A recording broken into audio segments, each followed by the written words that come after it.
Hi friends, నేను మీ నాయుడు సార్ని. 100% మీరు మాట్లాడతారు. Nihali spoken English institute. ఈ వీడియోలో మనం కంజంక్షన్ ఆఫ్టర్ గురించి తెలుసుకోబోతున్నాం. ఈ వీడియో కనుక మీకు నచ్చినట్లయితే లైక్ చేయండి, షేర్ చేసుకోండి. మీరు కనుక మన నిహాలి స్పోకెన్ ఇంగ్లీష్ని మొదటిసారి చూస్తూ ఉన్నట్లయితే తప్పకుండా సబ్స్క్రైబ్ చేసుకోండి. ఆఫ్టర్ ఆఫ్టర్ అంటే తర్వాత అని అర్థం.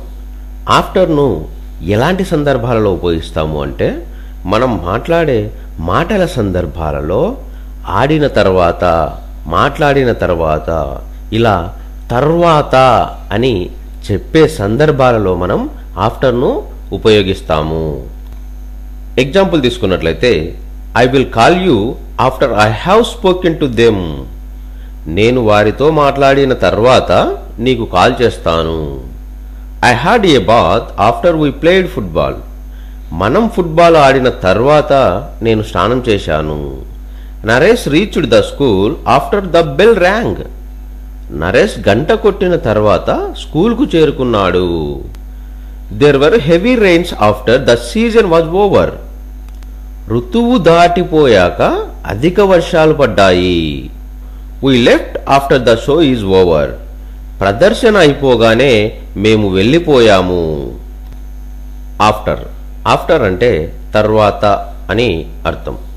ఆఫ్టర్ను ఎలాంటి సందర్భాలలో ఉపయోగిస్తాము అంటే, మనం మాట్లాడే మాటల సందర్భాలలో ఆడిన తర్వాత, మాట్లాడిన తర్వాత, ఇలా తర్వాత అని చెప్పే సందర్భాలలో మనం ఆఫ్టర్ను ఉపయోగిస్తాము.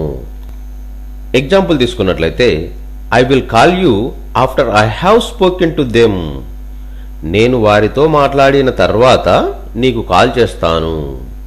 I had a bath after we played football. మనం ఫుట్బాల్ ఆడిన తర్వాత నేను స్నానం చేశాను. Naresh reached the school after the bell rang.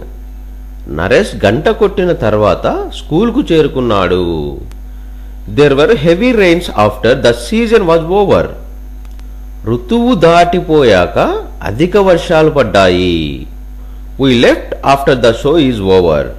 ప్రదర్శన అయిపోగానే మేము వెళ్ళిపోయాము.